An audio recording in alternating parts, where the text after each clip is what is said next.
Hello, my beloved viewers. Welcome to my channel. This is Fran, Fran's Fresh Start in Chiang Mai.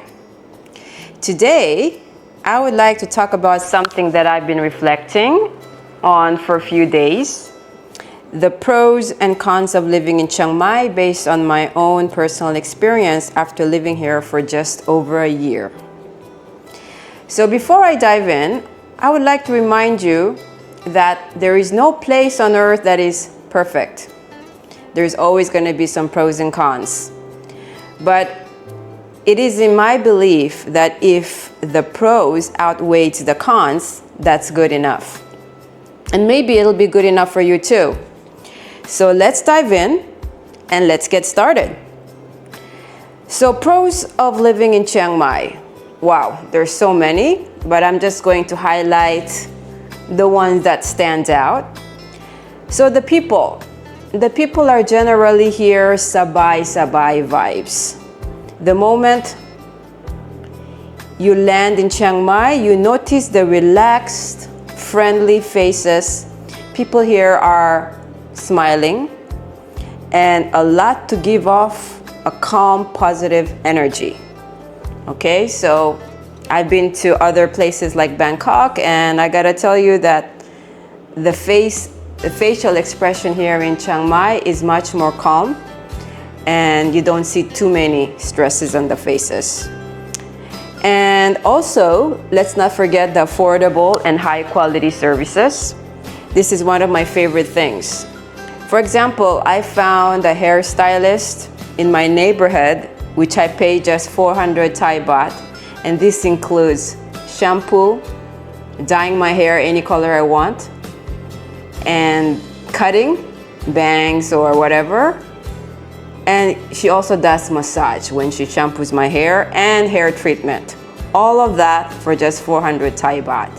Even in Chiang Mai, it's hard to get such low prices. Most prices around Old City or Niman, you would pay thousands of Thai baht for for everything that I mentioned, dyeing and shampoo and cutting hair and everything. It could cost 3,000 to 4,000 Thai baht.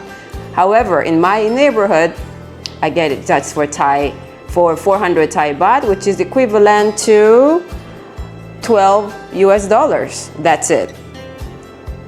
Car wash. So I have a car wash right beside where I live, which I pay just 200 Thai baht, which is equivalent to $2. And they manually cleans my car, waxes it, and it's sparkling clean for just 200 Thai baht, which is $6. And this is inside and out. And manicure and pedicure, I pay just 200 Thai baht, which is $6. Anywhere else in Niman or Old City, you would pay at least 1,000 or 1,500 Thai baht. So this neighborhood where I live is quite attractive in terms of services and prices, and you will really feel like a VIP wherever you go. It really doesn't matter where you are. They will treat you like a VIP. And another thing that I found pros about living in Chiang Mai is that money talks. So, which means is whatever issues you may have here, whatever you want, you pay money to agents and they get it done for you. If it's connected to retiring, or if it's connected to visas, or if it's connected to whatever, getting a Thai driver license or getting a yellow book or whatever you may want to have, money really goes a long way here. And there are agents that can do everything for you efficiently. Okay, the third one that really stands out is safety. So what I mean by safety is that, knock on woods, but I have not been pickpocketed in Chiang Mai, okay, as opposed to anywhere else. When I was in Europe, I've been pickpocketed, in Israel, in the Philippines, in Hong Kong. I mean, except for Japan and Korea and Singapore. Those are the three places that I haven't been pickpocketed, but anywhere else that I've been pickpocketed. You cannot leave your personal belongings because they will be gone the moment you leave it. Here in Chiang Mai, no worries. They don't steal. Even though they need money and there's poverty here, but they won't steal your wallet or any of that. Maybe it's against their culture or whatever it may be, but they do not steal. And this is whether or not there's a CCTV, they just don't do that. So it's quite safe. And also for women like me, you know, I could be outside in the middle of the night, you know, after meeting with friends. Middle of the night, I mean 11, 12, 1 a.m., you know, you're not going to feel unsafe. Okay, people will not harm you here. They will not mug you. So it's quite safe in Chiang Mai. And the fourth things that we cannot miss out is the low cost of living. Okay, so Chiang Mai is incredibly affordable, even compared to other parts of Southeast Asia, and as I mentioned, compared to Bangkok or southern part of Thailand. So let's not go too far. Let's focus on Chiang Mai. So even in Chiang Mai area, Niman, I always mention this, Niman and Old City and Hangdong, these are a densely populated area for tourists. And well, Hangdong is actually mostly for expats, not really tourists. The tourists are densely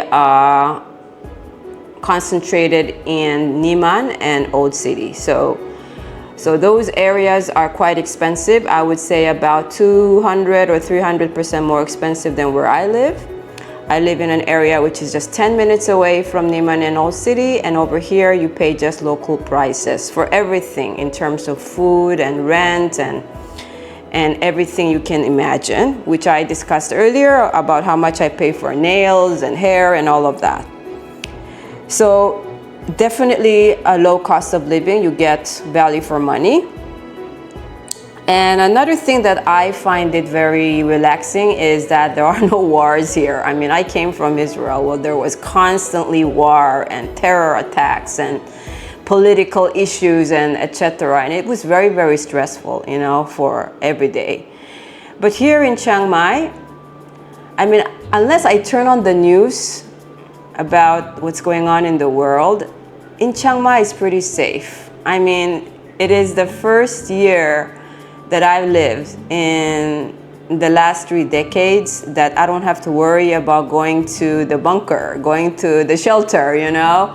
It's just no wars. You know, Thailand is known as historically not to have wars with the neighboring countries, you know.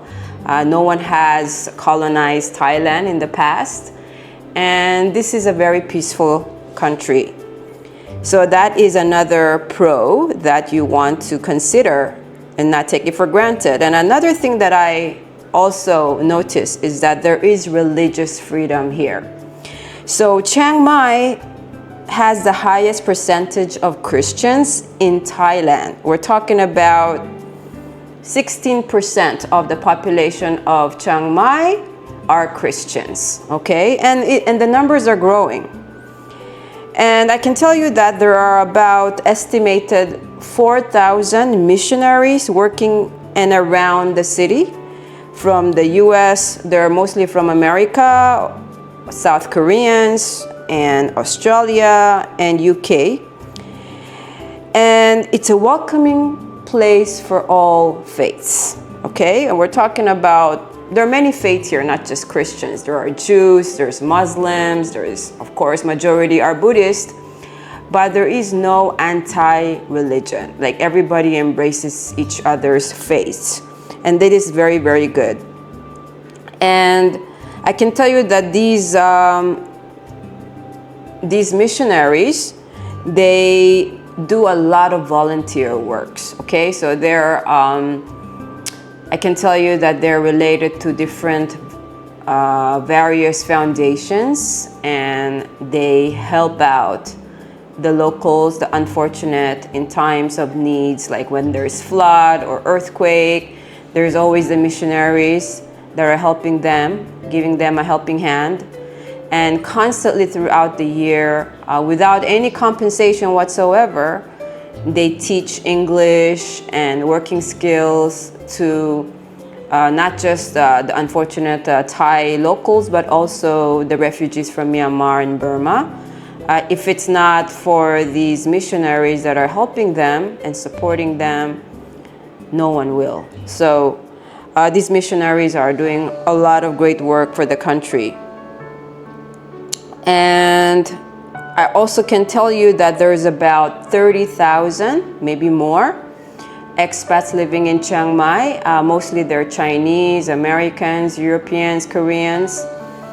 And basically the expats have community and they support each other, they help each other, okay? So, for example, for me, I bought my condos from fellow expats. I bought my cars from a car dealer that is owned by expats, Americans. I also go to the garage that is run by fellow expats. So basically, we expats support each other because we understand each other. First of all, the communication is much more smooth compared to dealing with the locals. So we really support each other, and I do all of my transactions through other expats who's been here longer than me and who's been there, done that. So the expat community is very supportive. And it's not just for dealings, but if you want also to hang out for fun, which are the best restaurants, what kind of hobbies you may want to get into, whatever you want. The expat communities are very, very supportive. They're helpful. And in the Facebook group, there is a group called Expats, Chiang Mai Expats, which you want to join this group. There's about, I don't know, thousands, tens and thousands of members there, and everybody just share information in order to have that extra helping support, okay? All right, so those are the main pros that just, is so obvious. I mean, there are also other pros that I could go to, but these are the main ones. So let's talk about the cons, the main cons of living in Chiang Mai. So the first thing that is, sorry about that, I'm just scratching my legs here because there is like a couple of mosquitoes flying around and they're just waiting to eat me alive. So sorry about that I'm scratching myself. So let's talk about the cons, okay? All right. All right, guys. So what are the main cons of living in Chiang Mai? The first thing that comes to mind is, of course, the Smoky season. Smoky season is between the month of, let's say, end of February until the end of April, approximately. I've only been here for 1 year, so I've only came across the Smoky season this year. And this year, a lot of people told me that it wasn't as bad as last year. It came late, and that's because the Thai government did some regulations against burning crops. So I actually got out of Chiang Mai to Vietnam only towards the end of March. Was it? Yeah, it was about, towards the end of March. And then I stayed in Vietnam until the middle of April, okay? So I stayed there for like 20 days, and that was enough. By the time I got back here, the air quality was much, much better. So for this year, the Smoky season was just like less than 1 month. So But definitely the smoky season is the number one factor that is under cons. However, if you look at it in a positive way, I mean, who would want to stay in Chiang Mai for a whole year, 365 days, right? You do want to check out other locations too, right? If you're in Southeast Asia. So smoky season is a great opportunity, a great excuse, you know, for you guys to just check out other locations, you know, for vacation. So it's con, but it's also pro, okay, in my eyes.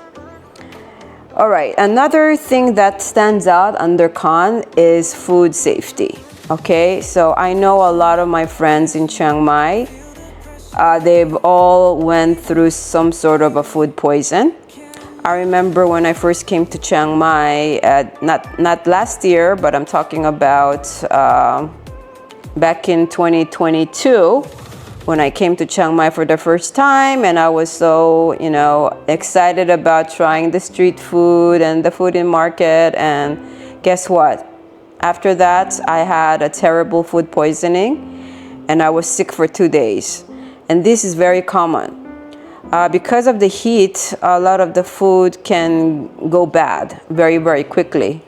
So when I eat out, I tend to eat out in a high-end restaurant, you know, that I know for sure people have recommended, has been there, and they all gave me good recommendations. I'd rather pay a bit more and to have safe food rather than taking a risk in a place where I'm not sure, and especially if it's outdoor, okay? So I don't usually eat in the street. When I go out and eat, which is not often, I would say I would eat like 3-4 times a week. I would definitely go places like in Niman, even though there is more expensive. And eat food that have great track records. All right. So food poisoning is very common. So you guys have to really watch out. And another thing that you have to consider is having patience. Okay. I mean, you are in Southeast Asia, in Thailand, and the number one patience you need to have is that most people here don't speak English. So you need to use your app, or you need to learn Thailand in order to communicate some basic things. And I gotta tell you that patience goes a long way. The common things that you need to be patient is when you're ordering food. The food doesn't always come around the time that your friends are eating, okay? You order at the same time, but your friend's food will arrive a lot sooner than yours. And you'll be just watching your friend eating, and then later on your meal will come. So there is that problem, which is very common. And also you need to be patient, because when you schedule with the Thai locals, there are Thais that are very punctual, but then there are also other Thais that are not very punctual. So they could be late, or they could come early. So this can be a little bit frustrating, because you scheduled someone you schedule with somebody at a certain time, and then they come so early, or they come really late. All right. So these are the things that you also need to be patient. And what else can you be patient? When you're on the road and you caused an accident, it doesn't matter if it's your fault or their fault. It's usually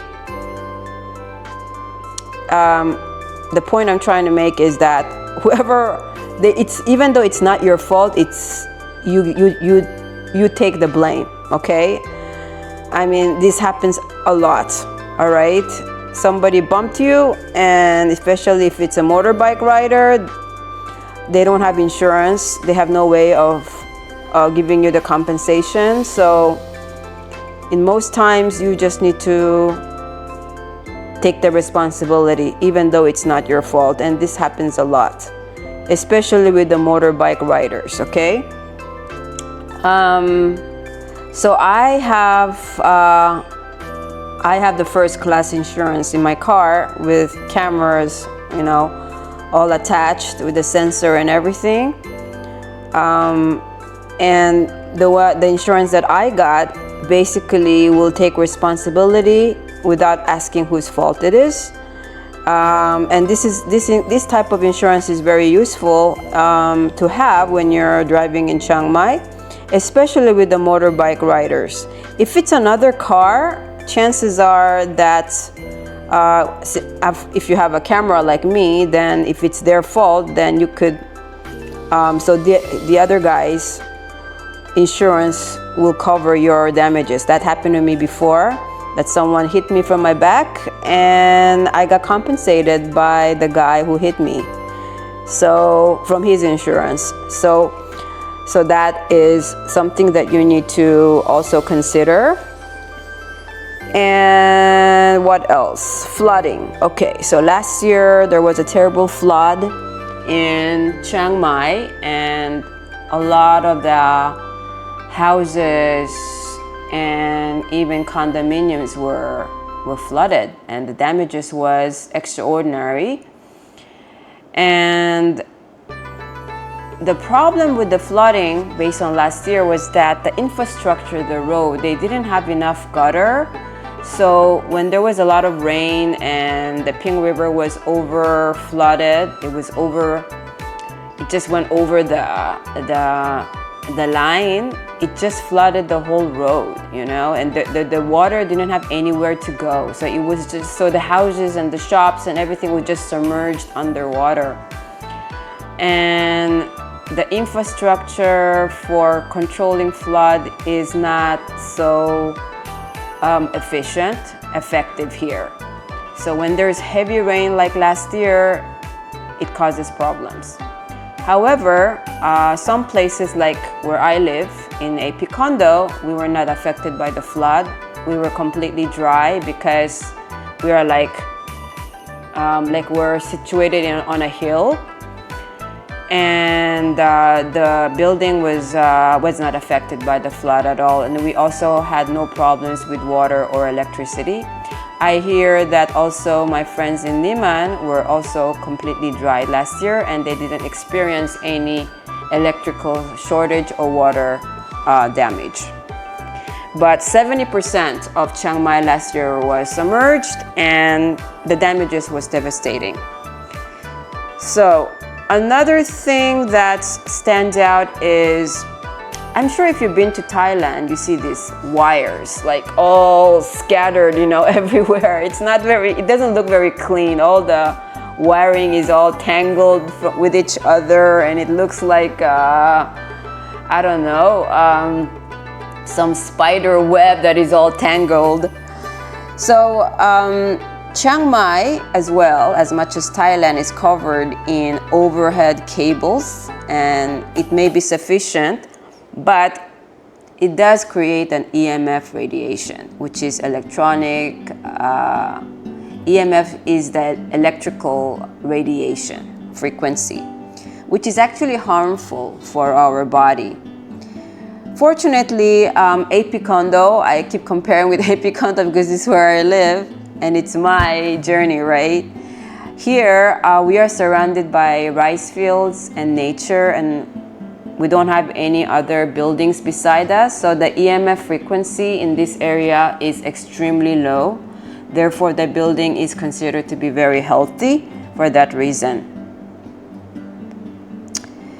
Okay, so if you guys are looking for great cafes and restaurants, you know, good atmosphere, those places are limited. It's not all over Chiang Mai. It is actually, you can find these types of places a lot in Niman area, also in Old City, and Santitam and Hangdong. Hangdong is actually a place where a lot of expats live there. It's a suburban area, so expats who have pets and children, they tend to live in Hangdong. They buy a villa there. They lease it for long term. They can't buy villas here, so you have to lease it for long term, and they live in that area. But if you don't have pets or little kids, and if you're solo or just a couple, then these expats tend to live closer to Neiman or Old City, but only if they're coming for short term. For long term, it's not really sustainable because it's really touristy and it's very expensive.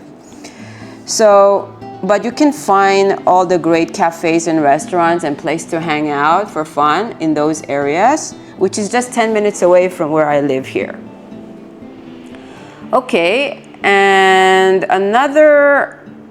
so basically the con is that if you live like far from the center, then it's kind of a hassle to drive all the way 30-40 minutes just to hang out and meet friends. So that's kind of a bummer. Now the other cons that I want to talk about is there are no government support for expats. Everything from health care to property insurance must be paid out of your own pocket. There are no local benefits for foreigners. Even for the locals, the benefits that they get from government is really minimum. And this is another reason why a lot of the foreigners, the locals here, they tend to seek support from other foreigners. And lastly, I want to talk about the relationship expectations. We're talking about romance, okay? So many foreign men, mostly I'm talking about men here, I'm sure there are also women, but most foreign men come to Chiang Mai hoping to find a happily ever after with a local woman. But in reality, a large number of local women seek financial support for themselves and their families due to the high level of poverty and economic hardships. This can lead to situations where foreign men feel used or misled, especially when the relationship is more transactional rather than emotional and genuine. So of course there are exceptions. Definitely there are exceptions, and some relationships do thrive with genuine love and respect. But it's important to be aware and cautious.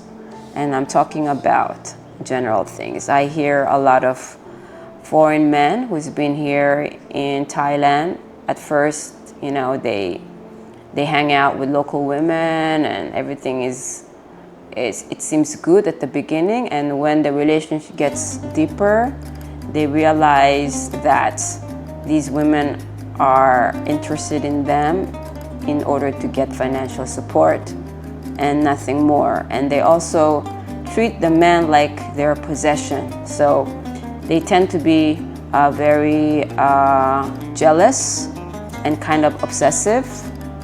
And sometimes they could go crazy as well in order to control the man, okay? So I hear a lot of stories like this.